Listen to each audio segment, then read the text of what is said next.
Included in the president's itinerary, a meeting between his business delegate and their American counterparts. One standout topic will be trade, namely the two countries' FTA. Soo-young tells us more.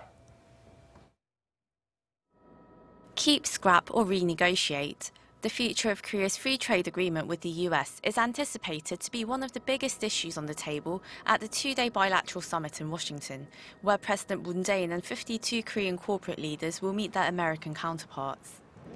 U.S. President Trump has on numerous occasions called for the bilateral FTA to be scrapped, branding it as a horrible deal that has cost thousands of American jobs.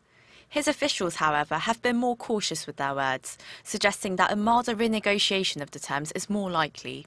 While Korea has enjoyed a bigger trade surplus in goods, the U.S. has also benefited from a service trade surplus of around $10 billion a year. And Korean investment in the U.S. has created more than 47,000 American jobs. So more than the FTA, experts say the real issue is that of Washington's import restrictions, which could directly hit Korean businesses. For the steel industry, there has been a supply glut for years now, so a clampdown was only a matter of time. The bigger concern is that, as seen in the case of Whirlpool and solar energy industry, more and more American firms could join the bandwagon in filing for protection against foreign competitors, especially those in the petroleum and chemical sectors, which are sensitive to price competition. Experts say Korean officials should emphasize how the FTA has benefited the U.S., while corporate leaders could show their commitment to helping boost American production and jobs.